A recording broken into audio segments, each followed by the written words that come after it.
everyone. Thank you for joining us this morning for the 2017 Member of Provincial Parliament by-election candidate breakfast forum. My name is Paul Johnson. I'm the current serving president of the Sault Ste. Marie Chamber of Commerce. We have a lot to cover this morning, and before breakfast is served, I'd like to offer a warm welcome to our candidates and thank them for taking their time out of their day to come here today. I'd also like to welcome, we have with us Cara Flanagan of the Green Party, who's going to say a few words, and none of the above from the party of the same name who will also be saying a few words. I'd like to acknowledge the following Chamber Board members and past presidents here.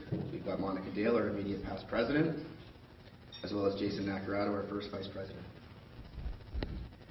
From the perspective of the Chamber of Commerce, this election is pivotal for the business community of Sault Ste. Marie. While this is a local by-election, the Chamber recognizes, as a non-partisan organization, that the impact of public policy on business is a responsibility of all levels of government. It is the Chamber's strategic plan, it is in our strategic plan, to be the voice of business for business-friendly public policy. We hope that this morning's forum will assist you all in making an informed decision come election day. So it looks like breakfast is about to be served, and while it is, I would like to invite your Chamber CEO, Rory Ring, to say a few words. Thank you and enjoy your breakfast. Rory?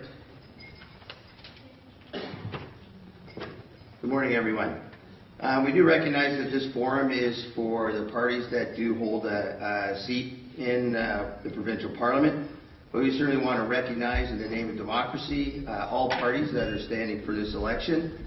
Within the format, we do have opening comments from the three participants that are participating this morning in the forum Q&A, but I would like to give 2 minutes to each of the other candidates to address our attendees today. So, Cara, you're first. We got you 2 minutes, and just like our forum participants, we are going to be hard on that number because we have a time constraint. So. Okay. Thank you very much. I'm Cara Flanagan, and I'm your Green Party of Ontario candidate. I've run in the last provincial election and the last federal election because we have a really strong message. I'm so passionate for our city of Sault Ste. Marie because this is a fabulous place to live and work. This is the best kept secret in Ontario. We have a lot to offer, but we have a lot to protect. Right now, I just want to mention a couple of things because I have such a short time. With the situation that's going on with ESSER under creditor protection, not paying the taxes, they are severely risking our community and all the small businesses that rely on ESSER to pay their bills. If we're going through the courts to collect our taxes, this sets a very dangerous precedent. It shouldn't just be Sault Ste. Marie fighting for this. It should be every municipality and the provinces and the federal government should be fighting for this. We can't just allow corporations to decide they're not going to pay. You and I, we can't just not pay our taxes. So this is a dangerous precedent, and everybody should be involved in resolving that situation. As far as small businesses go, the Green Party, Mike Schreiner, he runs 2 small businesses in Guelph and has won several awards. We're very small business promoting because that is the job engine of Ontario. I work in public health, so I don't run a small business, and some of the things I don't quite understand. But just to give you an idea of one of the ideas that we have to help small business is to double the employee health tax exemption, to put money in the business's hands so that they can hire people immediately and expand their workforce. Thanks for the opportunity. And none of the above.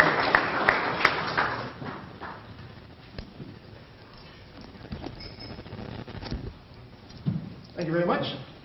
Well, you can read the story in the paper and you'll hear all about I changed my name and none of the above. Yes, it's a cute angle and it's a marketing point. So small business, you should understand the importance of free publicity when you can get it and how to come up with a good marketing plan and get as much attention as you can without paying as much as you have to for it. So that's part of my angle. What I will do for you. You know how the game is played with politicians, right? They only write checks when they want to try and buy a vote. You don't see them making promises right now because they're all looking at the big vote in 13 months. So what can you do now to get something out of the government for the suit?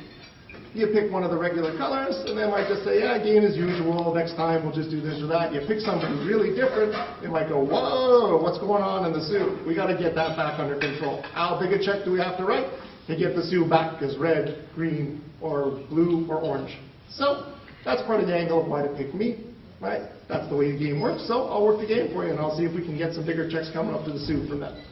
Also, I could just be the last straw for Kathleen Wynne. You pick me and she says, well, that guy's in here? That's it. That's it, I'm out of here. So, if you want to see that happen, I might be your best chance to actually make that happen. What I can do for small business, I come from a customer service background.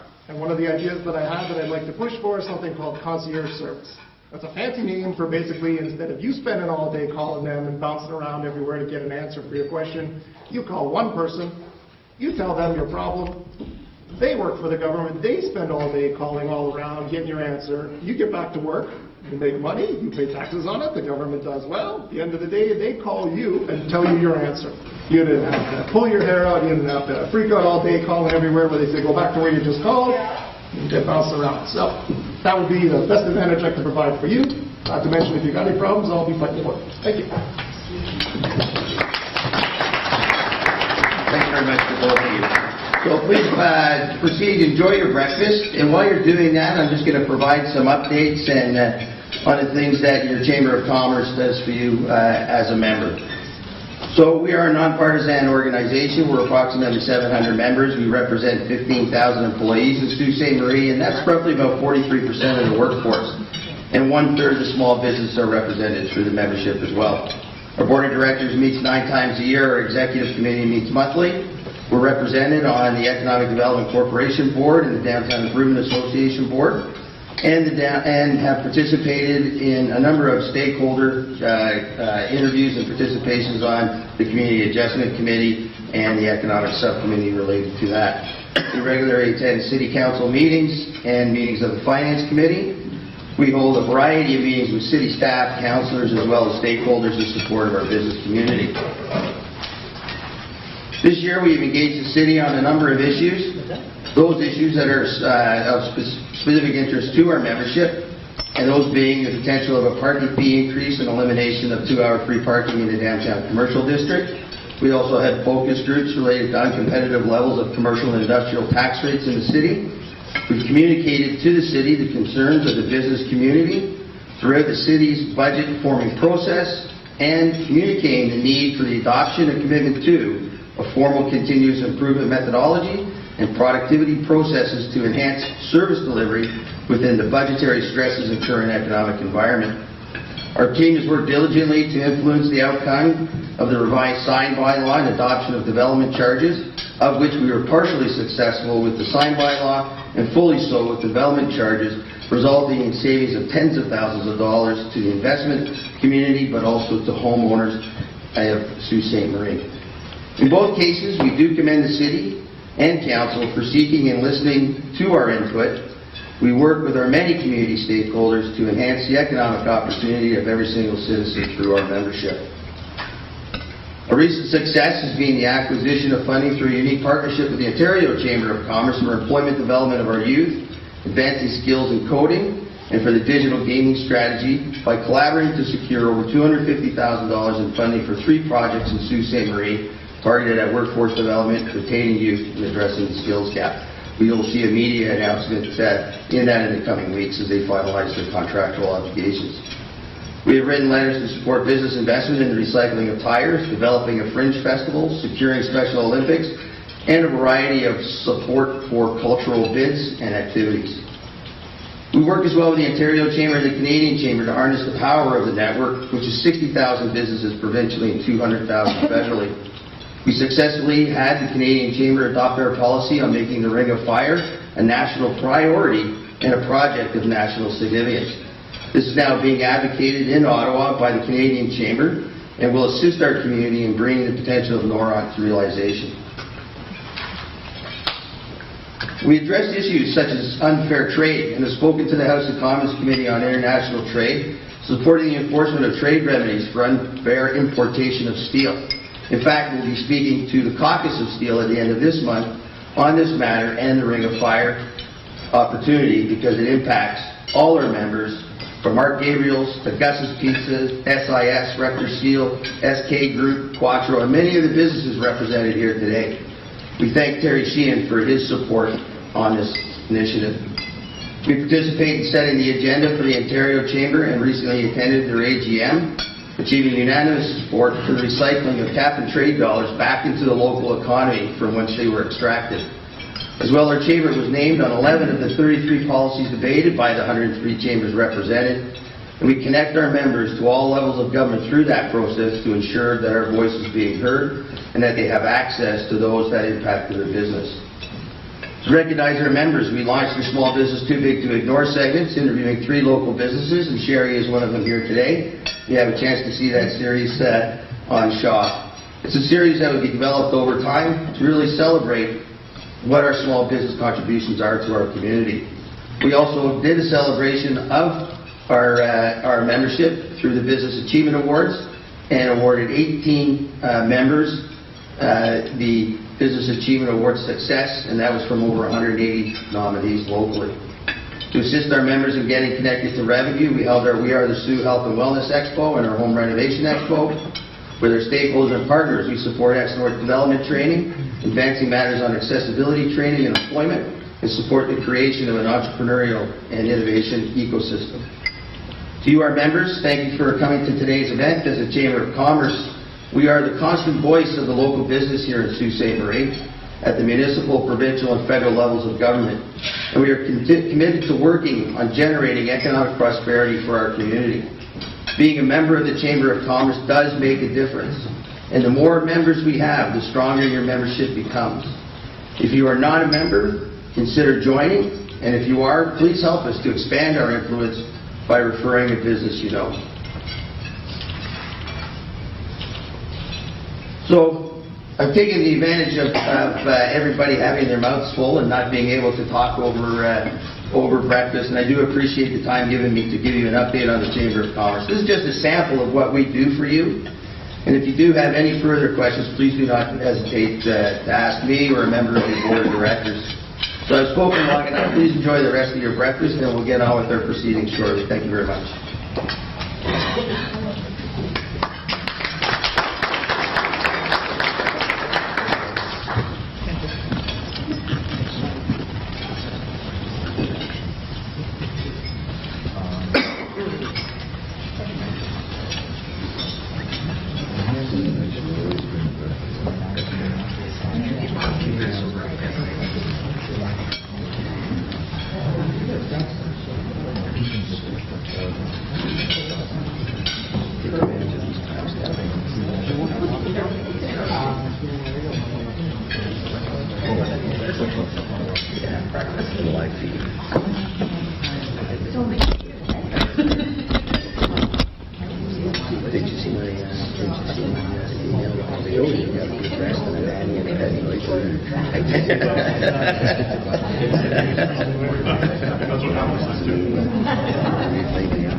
Hello again.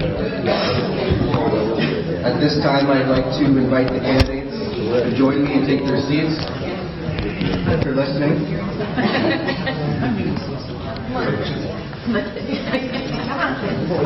While they do, I'll take a few minutes to explain the process today. So candidates participating are those that hold seats currently in provincial parliament, having official party status. Seating order for the candidates was decided by a random draw earlier this morning. We will start the forum by allowing each candidate 3 minutes to outline his or her election platform and that of their respective parties. Following the platform presentations, we will move into our question period, which will be moderated by our Chamber Chief Executive Officer, Roy Ring. Candidates may answer the questions from their seats. Once a question has been posed, each responding candidate will have 2 minutes to respond. In order to maintain fairness, with each new question, a different candidate will respond first. Questions will be answered by the candidates on a clockwise basis, meaning candidates will respond following the response of the candidate to his or her immediate right. Don Ferguson and Bob Ferguson will be our timekeeper for the morning. When you hear a warning bell, we ask that the candidate wrap up in under 15 seconds. Due to time constraints, we may not be able to pose all the questions that have been prepared or submitted for today's event. Questions from today's forum have been derived from a variety of sources, including survey of chamber members, the Ontario Chamber of Commerce Ontario Economic Report, as well as the Sault Ste. Ontario Chamber of Commerce policy resolutions. At the end of our question period, each candidate will have 2 minutes to provide closing remarks. So at this time, I'd like to call the first candidate, based upon our earlier draw, to introduce her platform. And to start, we have Debbie Amoroso. Thank you so much. And my mic is working? I almost forgot to turn it on. So thank you so much for hosting this today. It's always a pleasure to be in front of the Chamber. It's been a while for me, but it's nice to be back. And I think everyone in the room knows me and knows my experience working on behalf of this community, so I won't go into any great detail. Just to say that I stand before you after being asked to represent the Liberal Party and complete David Orizetti's term, because June 1st is the election, June 2nd the by-election. We will still have a Liberal majority government. So in my decision-making process, because I'm a really good retiree, I've learned that. Afternoon naps on the deck with a cocktail, I'll tell you, when you're not there yet, something to look forward to.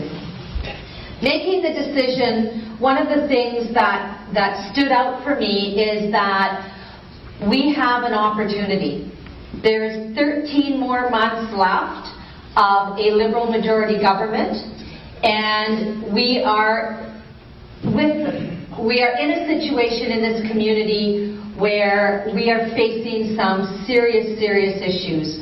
We're facing issues with SR Steel, we're facing issues with OLG, we're facing issues with an increased tax burden.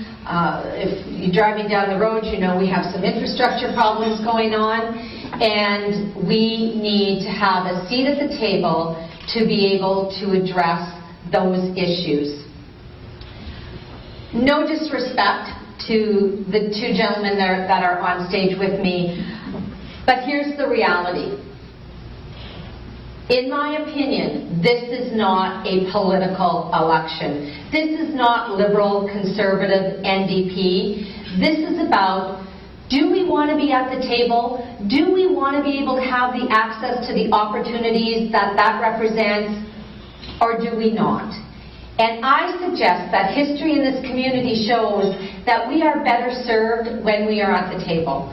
We have had some incredible people that have represented us in the past, but they have not been aligned with the governing party. And they've worked hard, but they've achieved little. And so I'm suggesting that at this point in our community, we can't afford to achieve little. We can't afford for SR to be more compromised than they are, and we can't afford for OLG jobs to be leaving our community. Thank you.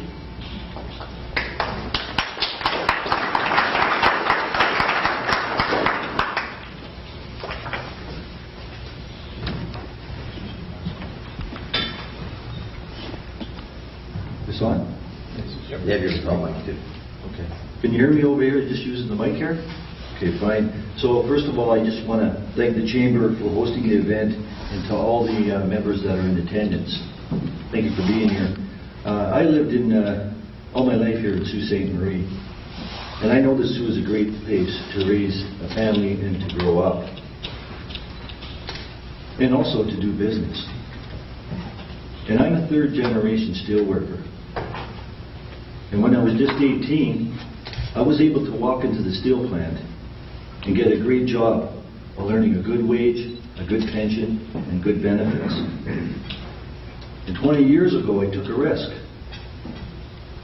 And one of the biggest risks I ever took in my life, while working at the plant, I opened a small sandwich shop right here in the Sault. And just after a couple of years of business in that sandwich shop, we received the highest percentage increase of all stores across Canada. And you know who I serve? I serve steelworkers. That's who I serve, steelworkers. But that was years ago. And my brother now runs that sandwich shop. And you know who he now serves? Steelworkers, OLG workers, and NR workers, and plenty of others. Friends, we need to maintain the jobs we have in this city and that drive our local economy, and capitalize on new opportunities to bring jobs here and allow our young people to stay here and grow. We need to ensure good public sector jobs stay here in the Sault by ending cuts to government services and privatization. And the New Democrats is the party that's going to do that. We'll support our manufacturing sector by ensuring trade deals are fair. New Democrats will implement a Buy Ontario program to ensure our tax dollars are spent right here, creating local jobs. And we'll partner with First Nations and develop the Ring of Fire. We've been committed to this for years. Our commitment to business and to their employees doesn't stop there. We're going to reduce hydro rates for businesses by up to 30% and ensure they stay low by bringing Hydro One back into public hands. And we're going to implement Canada's first truly universal pharmacare plan that will help your employees get the care that they need, and it'll save you money. New Democrats are ready to work hand in hand with everyone in this room. You can count on us to deliver, because when small business thrives, we all thrive in this community. Thank you, everybody.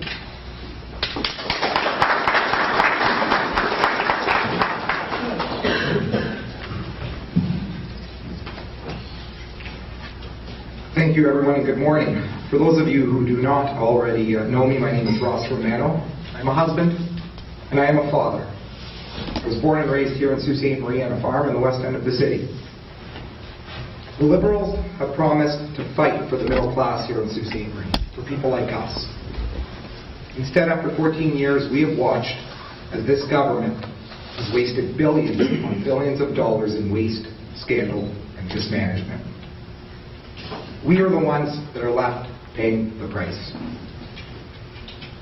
Throughout this campaign, my team and I have knocked on thousands of doors. In fact, we've knocked on every door in the city of Sault Ste. Marie. We're currently on our second walk through the city.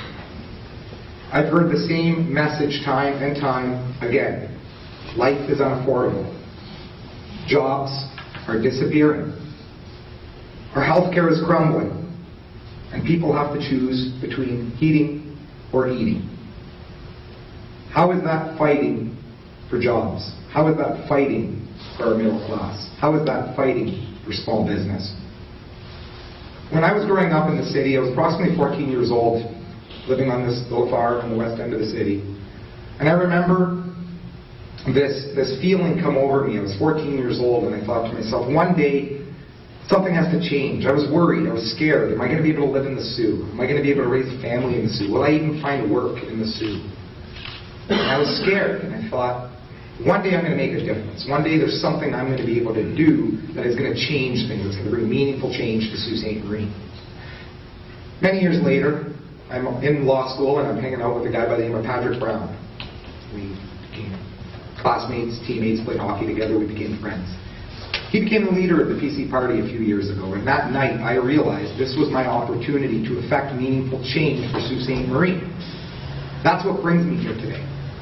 That's what brought me to the nomination table on November 4th, 2016, before David Orzeni resigned. I look at my children today, and I'm afraid for them. I'm afraid of what the future is going to bring for them. Will our city be able to provide something for them? It makes me mad, and it should make you mad too. That is why I am running to be your MPP. For too long, we have been forgotten. For too long, we have been given nothing but broken election promises. The time for us to be ignored is no more. The time for change is now. We ought to be the economic engine of Northern Ontario. We need to be a place where businesses can thrive, not just survive. In just 2 weeks, you will have a choice. You can stay the course and do the same old, or you can put your faith in someone who will fight for you and fight for change in Sault Ste. Marie.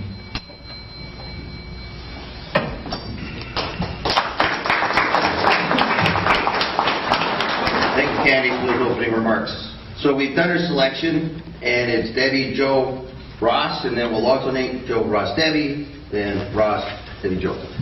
So let's get into it. Economic enabling infrastructure is the key to attracting and retaining business. The Chamber supports the immediate activation of investment in the Ring of Fire. What can your party do to ensure economic enabling infrastructure in Sault Ste. Marie, such as the port, and how will you make the Ring of Fire happen so investments like Noron can materialize? Debbie, you can address from your chair if you like. Or stand. Start that time. All right, well, I'll sit for this one and then wander around after that. The Liberal government has earmarked $1 billion for the development of the Ring of Fire. There is no doubt that this is one of the biggest economic drivers that Northern Ontario will ever see, and it will provide 100+ years of development revenue for our community and other Northern Ontario communities. The stalling point right now, from my understanding with talking to the Noront executives, is the road access. And that road access is something that needs to be developed. And certainly there is a will for that to happen. I'm suggesting we put a draft on the table. We consider continuing with the respectful negotiations that are going on with the First Nations, but have something drafted, have something that we can work with. Just having consultation without the view of what needs to happen, I think is a little nebulous, and I think it needs to be firmed up. So the road is the absolute first step that needs to occur, and once that road is established, I have assurances from Noront that they are ready to hit the ground running and to start making things happen in Northern Ontario. Obviously, the port is something that will attract greater business here. The smelter is huge for this community. We have certainly, I think all three of us have made the pitch to Noront that we would like to see that smelter in Sault Ste. Marie. We have the workforce to support it. We have the ability to make it successful, and I think those are the directions we need to go. Thank you. Joe. Thank you. Is this on right now? Can you hear me? Yeah. Okay, great. So, the Ring of Fire is critical for Northern Ontario. It's critical. And the NDP wants to work with partnerships with the First Nation and others. And we totally understand about the importance of infrastructure and the jobs that infrastructure creates, not only locally, but in the whole region. In the recent budget, I don't even believe the Ring of Fire was even mentioned in there, in money, with the Liberal government. Okay? So that's a real concern. The other thing is the good jobs that come along with it. The good jobs. And where else would we have people with steelmaking experience right here in Sault Ste. Marie? And they talk about the possibility of a smelter and smelter operations. This is the kind of jobs that we need in Sault Ste. Marie. This is 350, 400 good paying jobs with benefits and pensions. $100,000 a year jobs. That's what we need to do. We need to get them kind of jobs back here in Sault Ste. Marie so our young people can grow and build their family right here, and the grandparents can see their grandkids, and we can have our children right here to be able to support them and help them with their kids. That's what the NDP is going to do regarding the Ring of Fire. Thank you. Very good. Ross? Thank you. The Ring of Fire is going to create an incredible opportunity for Northern Ontario. There's $60 billion sitting in the ground in Northern Ontario right now, and it's been there since 2007, and neither of these parties have ever advocated for it once before. The Liberal government indeed did put some money aside in 2014, then they shuffled that billion down another year, then they shuffled it down another year. Finally in 2017, you know what they did? Nothing. It's off the books entirely now. Is the money still there? Yes, it's not spent. But it's not on the books. So we won't see a road this year. When are they going to build the road? We've known since 2007 we need to build the road to access the funds. We need the necessary infrastructure, and yet this party has done nothing. My NDP friend here, their party has never once spoken about the Ring of Fire. I'm starting to think they think it's nothing more than a Johnny Cash song, quite frankly. It's a good song, don't get me wrong. But we have lots of money in the ground. $60 billion of chromite, the fourth largest supply in the world of chromite. What are we doing about it? Nothing. Upwards of 2,000 jobs if we can get a smelting facility here in Sault Ste. Marie. I will fight to bring the smelting facility to Sault Ste. Marie. The port is integral to allowing that to occur. The port allows us to ship these products around the world. China takes approximately 85% of the world's supply of chromite. What have we done about it? Nothing. Our party is the only party committed to the Ring of Fire. Our party has dedicated and committed to it to the extent that we have said our first budget, if we become the party of power in the next election, will be to put that money back in the budget and find all other monies necessary to allow the infrastructure to be developed so we can start realizing these opportunities for Sault Ste. Marie and our local Indigenous people. Thank you, Russ. Joe, this question will be for you to start off. Rising input costs and new public policy initiatives are contributing to the cost of doing business in Sault Ste. Marie and Ontario. Examples are more regulation under the new OMB structure, cap and trade, rising hydro, increased labor costs with workforce review, increased minimum wage, and a new hotel tax. What will you do to address the issues of the cumulative burden placed upon business? Costs are a serious issue for local businesses. The NDP is going to reduce electrical costs by 30%. And you know, local business in Sault Ste. Marie, and I don't have to go far, because we just came from the Franzis, who have country style and M&Ms, and about their electrical costs. Okay, their electrical costs are ranging between $128,000 to $160,000. Those are the kind of costs that got to be addressed. Those costs are going to put money right back into that business, right back into their staff, and right back into operations. These are the kind of things that we have to do. We're going to be lowering electrical rates by 30%. And the other thing is, on top of that, the employees, a pharmacare plan. A pharmacare plan, universal pharmacare plan for everyone. People that are 25 to 64 years old, everybody with pharmacare. What's that going to do for the local business? That's going to put $80 per employee back into that business. Those are the way we're going to be, those are the things that we're going to do. And climate change is real. And green energy is a good thing. But we got to be able to work with business and work with people to be able to get tax rates, and it's got to be fair and it's got to be transparent. okay? We got to be able to work and work hard to be able to make sure that business has the same opportunities. And it's got to be a fair and transparent system. We're up here in the north where we're located. Everything's got to be equal. So regarding the cap and trade, You'll have an opportunity to talk about cap and trade a little bit later on. Okay, I thought you were asking any questions. Thank you. Well, in the 2017 Chamber of Commerce report, Ontario Chamber of Commerce report, the Chamber identified two main areas that are causing small businesses the greatest struggle to survive in Ontario. And we're not talking about thriving, we're just talking about surviving. That was labor, cost of labor, and in addition to that, the cost of energy. And there are also obviously other rising costs, but given the heads up on the cap and trade question, I'll save that for another time. With respect to labor, we actually, there's a labor assessment being done on the Changing Places legislation, or policy, review.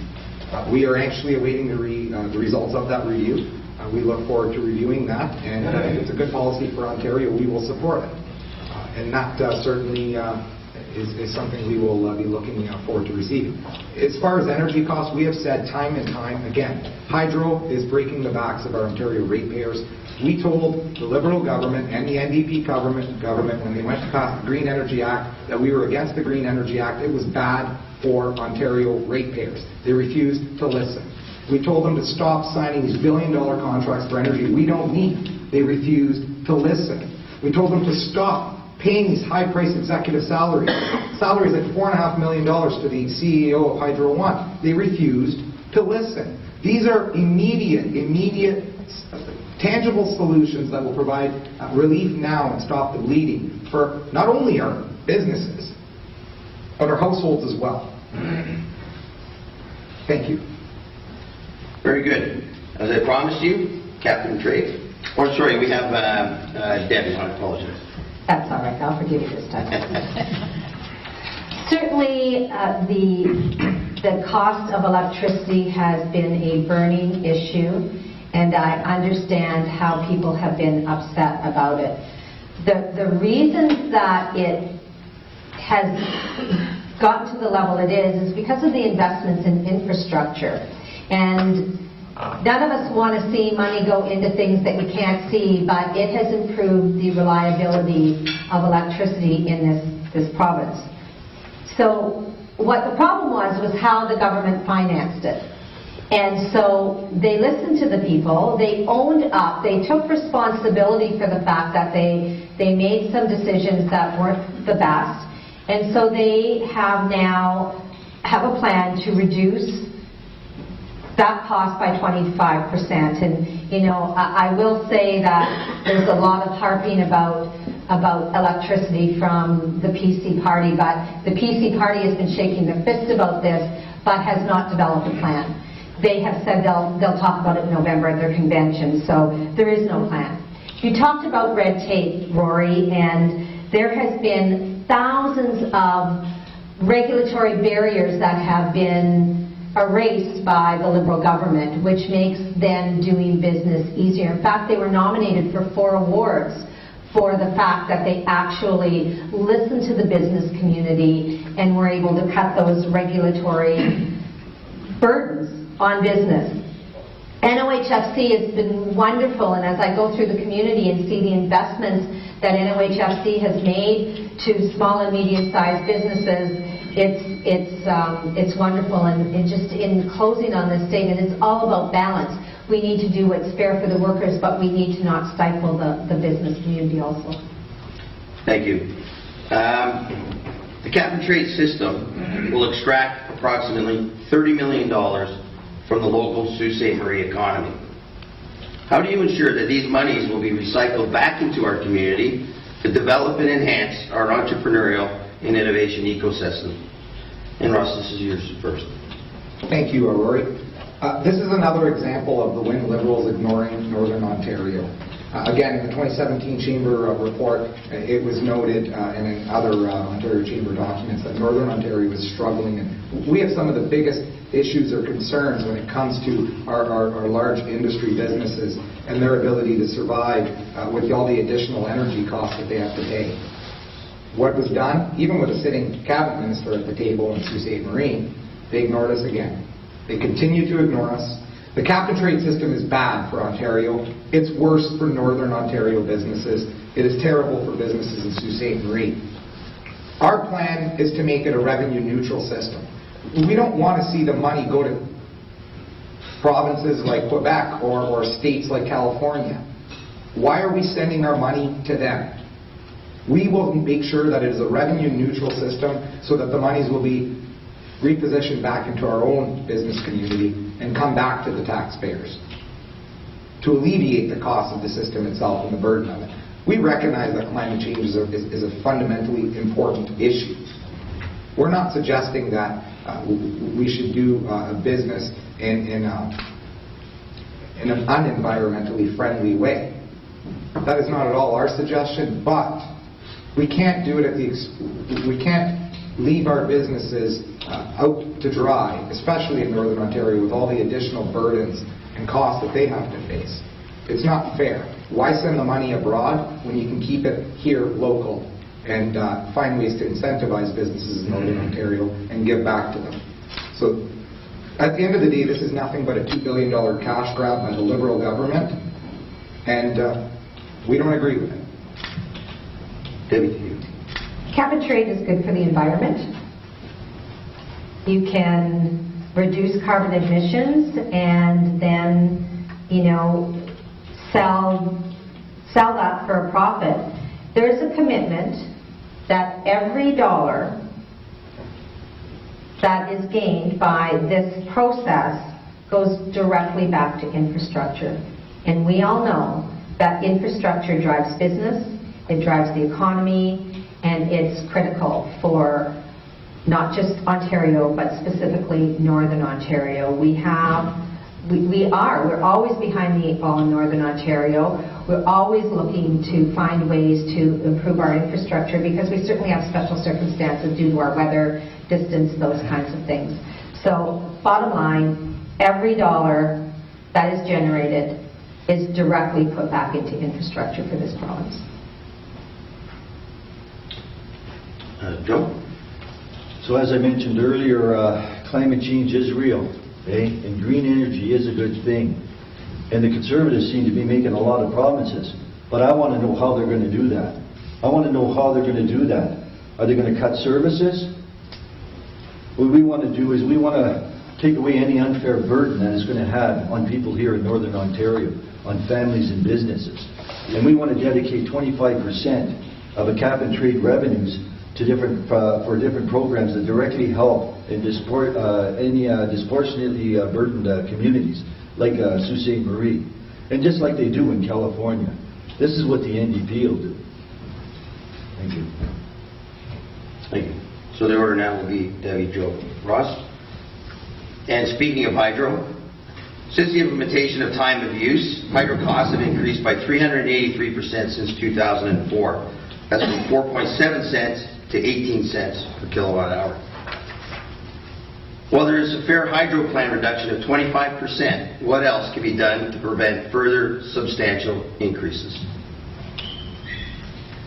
It is vital that we talk to the business community and hear directly from you folks who are suffering the greatest burden as to what else can be done.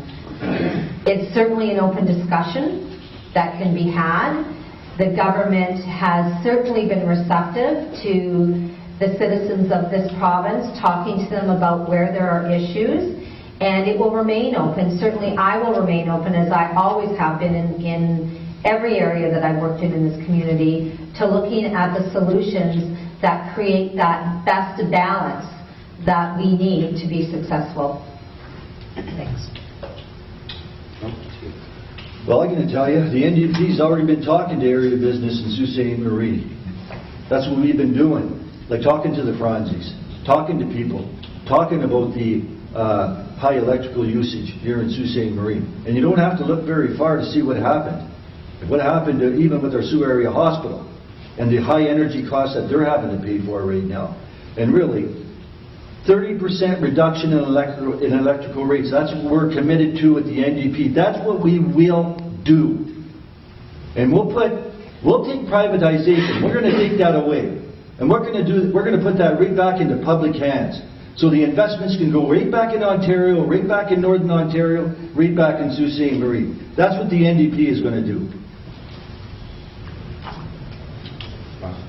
Thank you. Well, I said it earlier. It's very simple. To start off with, we are going to get rid of the Green Energy Act. It is killing this province. We have lost, since they created the Green Energy Act, upwards of $6 billion alone. Why? Because we're producing energy we don't need. We already created more energy than we used in Ontario prior to the Green Energy Act being created. Tell me, in a business world, at what point in time do you create more demand when there's no supply? It's absurd.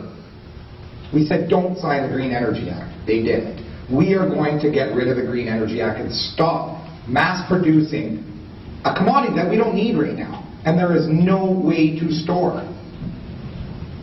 Technology isn't there to store it. Yet we continue to produce it. We continue to produce it. And why? Why do we do that?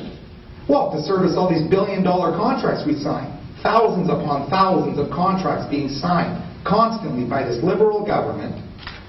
And to whom? It's really interesting, the correlation between the people who are benefiting, the businesses that are benefiting, are seemingly contributors to Liberal campaigns. Very interesting. So we have said, cancel the Green Energy Act. Get rid of it. It is killing us in this province. It is killing business in this province. Did they listen? No. Who propped up that policy? The NDP. They propped up that policy. They allowed it to go through when we said don't do it. They allow these executives to get paid $4.5 million at places like Hydro One. We have said from day one, stop it. We have offered tangible solutions to stop the bleeding, and they refuse to listen. And now we have secret documents showing us that the energy rates are going to spike immediately after this 2018 election. So the next order for this, it will be Joe, Ross, and Debbie. Ontario has the world's largest subnational debt in the world. We spend more on interest payments than we do on education. What do you propose be done about the provincial debt problem?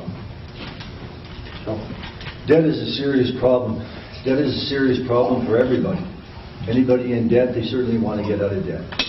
But I'm going to bring everybody back to how critical 3,000 jobs are at the end of Queen Street at SR Algoma. How do you pay for your debt? To create work. If you've got people working and paying off and paying taxes, debt is reduced. And this is what we got to do. We got 3,000 jobs over there. We got to make sure that they're here for everybody in all the surrounding business to be able to help them as well. What happens to them?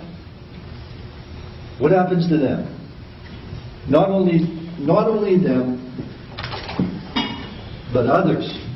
But other people in Sault Ste. Marie, okay? All the areas, families. What happens when we lose jobs with OLG, okay?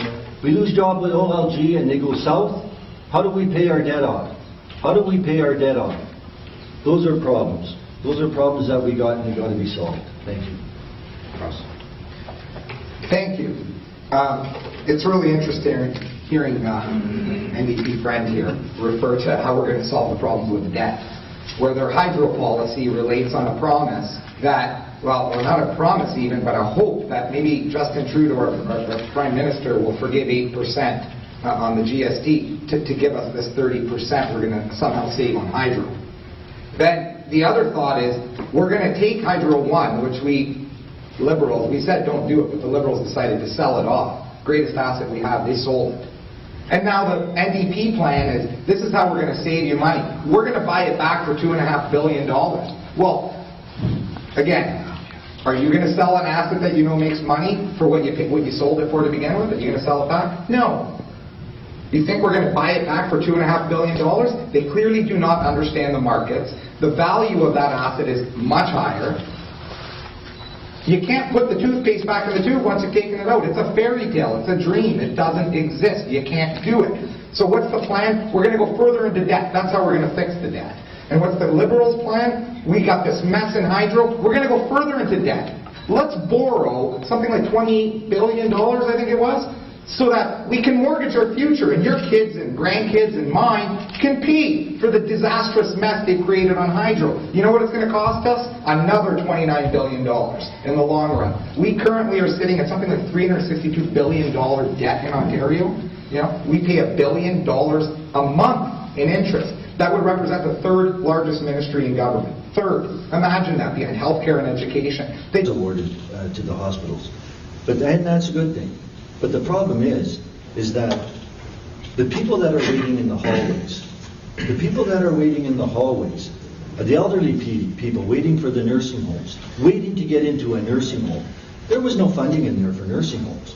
Those are the kind of issues that we have with our local health care. And believe me, there's many more. Thank you. Our order now is back to Debbie, Joe, and Ross. What can you do to support the competitive advancement of tourism in Sault Ste. Marie and border communities such as Sault Ste. Marie as they compete with American hoteliers? And this is in relationship to the announcement yesterday of implementing a hotel tax at the municipal level. So I'm sorry, I didn't see that particular item, so I don't know the details of it. That's fine. Just the contributions out of tourism. You know, Thank you. as I've been involved in this community, I have always supported the tourism industry, and during my time as mayor, we certainly had some spectacular events that happened here with Carha Hockey and other such events that didn't just bring our neighboring communities, they brought the world to Sault Ste. Marie, and we're a community that can showcase Northern Ontario like no other community. So programs that NOFHC certainly fund and support that have brought those events here, have assisted in bringing those events here, definitely need to be things that stay on the table and are accessed, because you know, those events that showcase us do more than just, you know, bring in the revenue from those events. It gets people talking about us, and when people are talking about us, then we get some interesting investments, and I've certainly had first-hand experience with bringing in developers and other individuals because they attended an event that was associated with tourism. So it's an important industry. NOHFC is there to help. They've changed their rules. You can approach them for a wider variety of things, and we need to continue to support that industry for sure. Sure. So tourism is another critical part of Sault Ste. Marie. And have you ever wondered why? Have you ever wondered why at the Mackinac Bridge it just seems like the traffic stops there and doesn't come further north? Or have you ever wondered why in the Sudbury region, why more people aren't coming to Sault Ste. Marie? And why did they stop in Thunder Bay? Why isn't Sault Ste. Marie attracting more tourists? Well, there's a number of reasons. You know, I'm walking on McDonald Avenue yesterday, and I'm with one of our young people, and I'm looking out over the St. Mary's River.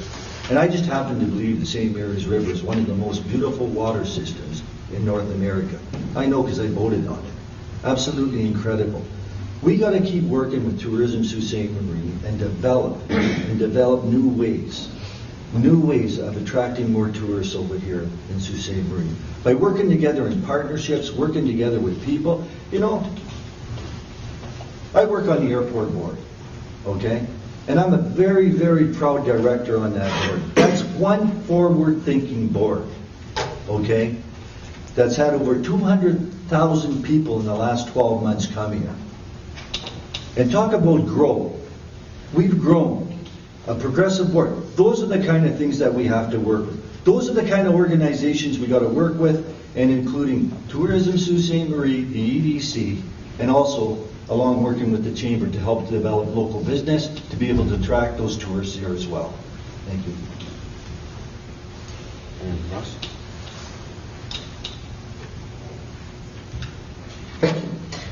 So, first of all, and I don't want to detract from something else I want to say later, but we have three primary industries, if you will, or primary job creators in Sault Ste. Marie. Now, when I said I don't want to detract where I think that Ring of Fire is the best opportunity we have moving forward, but let me move back for a moment. The three that we have are the OLG, we have obviously steel, and we have tourism. Well, steel is taking punch after punch after punch, and we need to keep it. We need to invest and fight for it to thrive. Our OLG keeps on getting hit constantly by our government.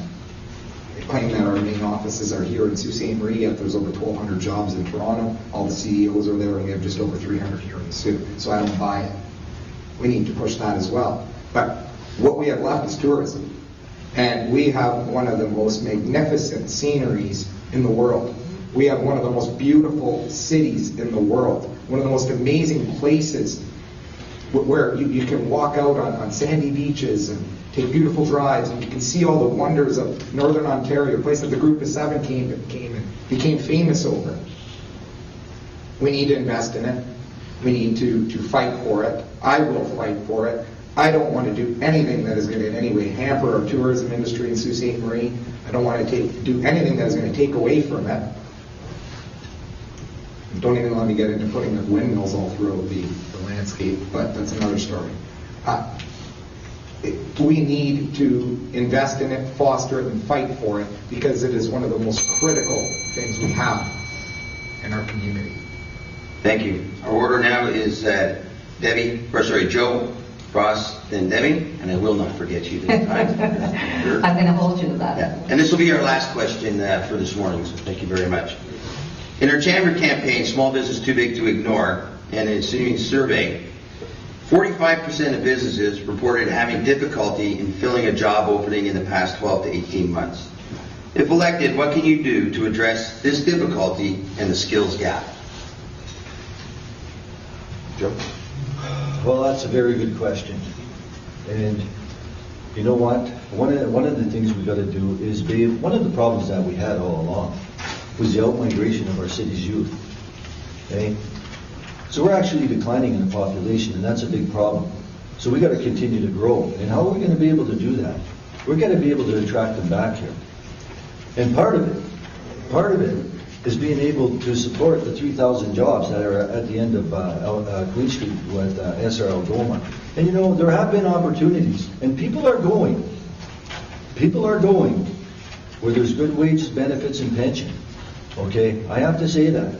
That's where they're going. And I have to tell you all, we facilitate classes at SRL Goma for the steelworkers.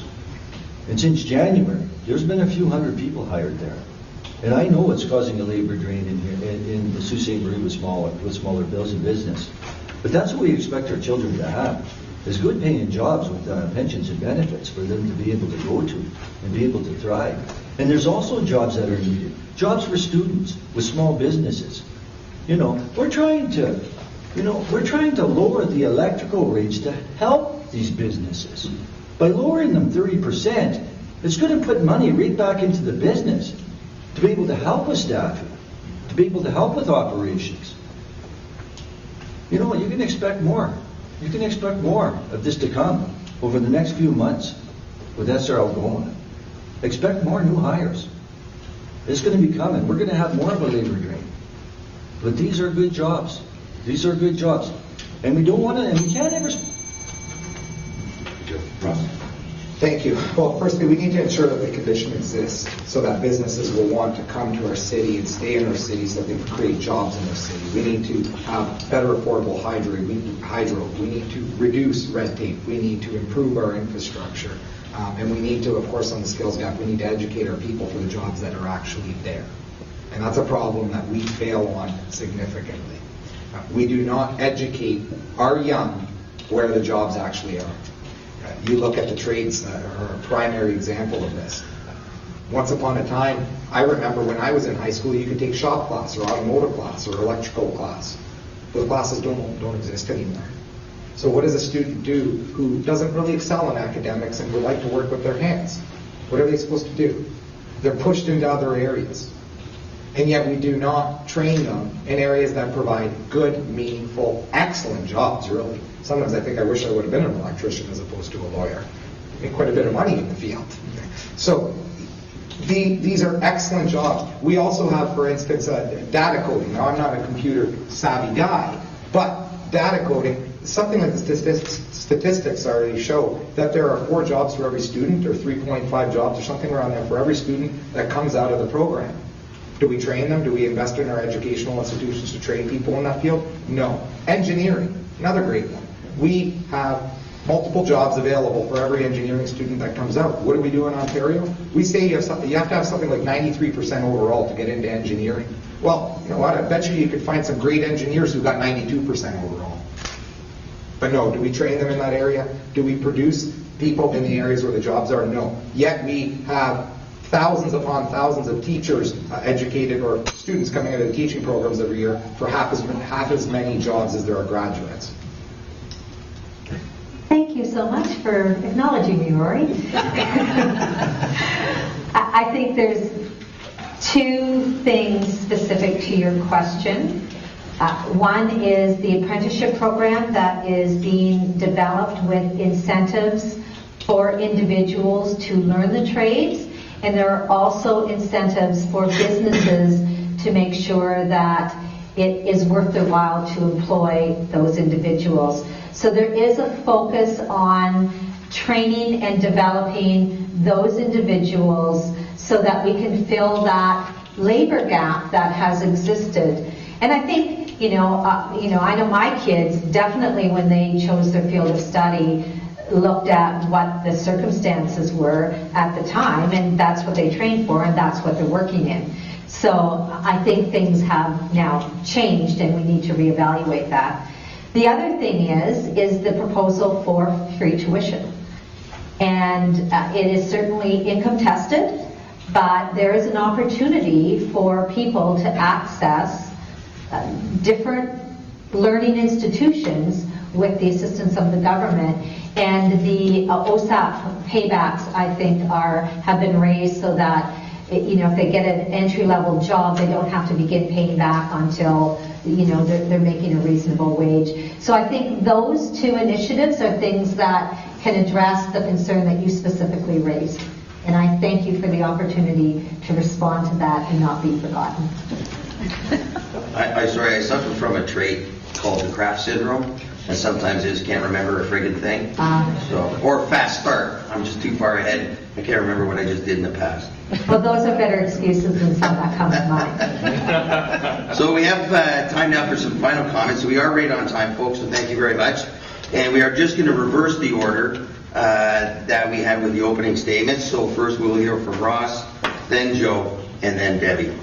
And then we will have some closing remarks from our Vice President, Jason Navarrete. Thank you, Rory, and thank you everyone for being here today, and thank you to the Chamber for putting on this event. I appreciate that very much. You've heard enough political spin this morning that I don't want to keep any longer, and I know you all have to go to work. I'm going to give you a very, very simple point. I don't want to make political promises. I'm not going to give you promises that I can't keep. I will promise you one thing. I'm going to fight for you. That's what I think the most important thing you want is out of your elected officials. To fight for you, to fight what's important to you, to fight for jobs, to fight for the creation of an atmosphere that is good for business, that promotes businesses, not just to survive, but to thrive, to fight for better health care, to fight for better care for our seniors, to fight for more affordable high middle rates, to fight for meaningful change in our community. I believe it's not important, and you shouldn't, just simply ask for someone's support. You should earn it. My team and I have been to the doors now in this city for 6 months. We have not stopped. We have been out every single day, virtually every single day, with the exception of Super Bowl Sunday, the Mother's Day, and the Easter break. We took those days off. But every other day we've been to your doors. We've been through the entire city. You've seen me. You've seen us. We're trying to earn it. That's how I think it should be done. Earn your support. I hope you feel that I've earned it from you. I hope you feel that way. I hope you see that I am the person that will fight for you and I'm the most logical person to fight for you, to fight for what we need in our community, because there is something that devastates me here. We need to create an atmosphere for our children where they don't have to be afraid of tomorrow. They need to be excited about tomorrow. They should be going around thinking, where am I going to live? Where am I going to build my home? Where am I going to buy my camp? Not will I even be able to find a job here. Thank you, Russ. Thank you. Joe. It's interesting, Ross says he earned it. Well, I've been fighting for decades for the people in Sault Ste. Marie. And I want to thank the Chamber for welcoming us here today and to all the candidates for the discussion. I've heard a number of concerns from the Chamber members this morning about what matters to everyone living in this municipality. And first and foremost is your ability to stay viable, and that's to provide jobs and opportunities to young people in this city to help us grow. And that's what we got to do. We have to grow. You need a reduction in your hydro rates and assurances that will not soar in the future again. And you care about your employees and you want to provide them with the health care and the prescription drugs that they need. You're concerned about climate change, but want to be included in a solution that works for Northern Ontario. You have confidence in your own businesses, and you should, but you're concerned about the government's ability to create an environment for business to prosper. If the government isn't listening to you and your concerns, the last thing you need is more of the same thing. New Democrats are different. We have a plan on things that matter to businesses in Sault Ste. Marie. We know that creating opportunities for businesses is the key to having our young people stay and grow their families right here in beautiful Sault Ste. Marie. I know firsthand the immense pressure that each one of you are under. I know what it is like to have employees counting on you for their livelihoods. You can count on me to deliver on things that matter most to businesses in Sault Ste. Marie. Thank you, everybody. Thank you so much. I'm going to stand so you know I'm here. Thank you so much for hosting this. Thank you so much for taking time out of your busy days to come and hear us. And I have a very simple message for you. There is not one of us that are here in front of you today that aren't passionate about this community. There isn't one of us that doesn't want to see jobs for our youth and certainly security for all of us. There's not one of us here. But every time they say something, you need to ask yourselves, how are they going to do it? You have the PCs who are not the governing party, and you have the NDP who is the third-ranked party and are marginalized. How are they going to do it? We have some critical issues in this community. We have critical issues with SR. You've heard that OLG jobs are leaking out. That is absolutely fact. So what this community needs for the next 13 months, because make no mistake, it will be a Liberal majority for the next 13 months, we need somebody at the table that can bring these issues forward. This is no disrespect to these two individuals, but they will not have the access that I will have to the people that make the decisions for our community. Thank you very much for attending. As always, I enjoy Chamber events, and it's been a wonderful experience. Thank you. Thanks, Liz.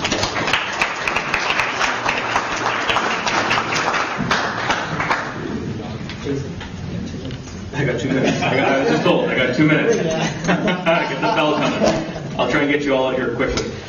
Thank you, Rory.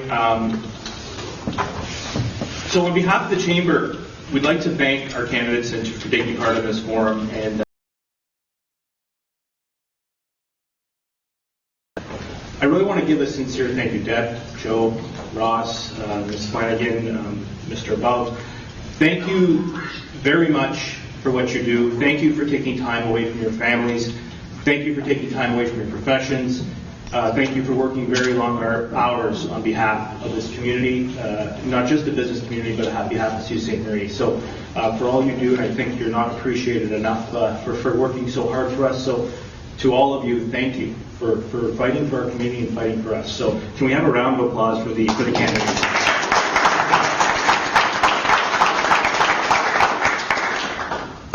We'd also like to acknowledge Quattro, the hotel here, the wonderful brushes they prepared, and the service they've given us this morning. So can we please have a round for Quattro? Ladies and gentlemen, this does bring us to the end of our event. We have a couple future events we want to bring light to.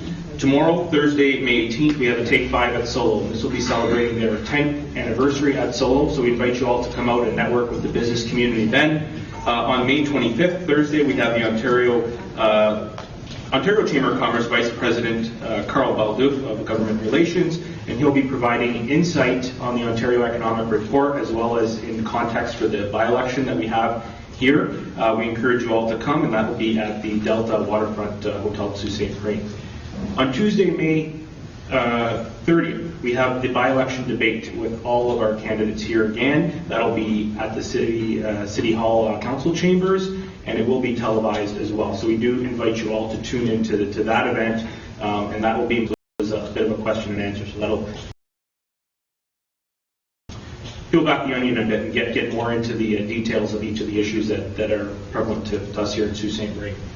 We have June Take 5 on Thursday, June 15th, and that will be at the Delta as well. And last, we have the Chamber of Commerce Business Directory that we're taking businesses for now. Bob, who's up here. Bob, if you want to be part of the business directory, you can talk to Bob. Folks, this is a paper directory, but it's also digital. It goes out to 1,000 businesses. It's used for a lot of newcomers. It's used to endorse a lot of our members and endorse a lot of the businesses here.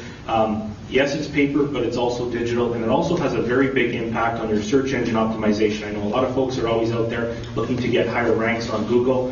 If you search a business and you search a local business, keep in mind the Chamber of Commerce directory is helping you get those better search results. It's very well respected in Google. The Chamber of Commerce is a very powerful brand, and please think and talk to Bob to put your business in partnership with the Chamber of Commerce brand. Finally, the election is coming June 1st. Please tell your friends, please tell your families. It's very important. We're out voting. Everyone, please keep that top of mind. Get out, vote, do what's best for our community and for our area. So thank you for supporting the Chamber this morning. Thank you for supporting the candidates here, and we look forward to seeing you all again very soon. Thank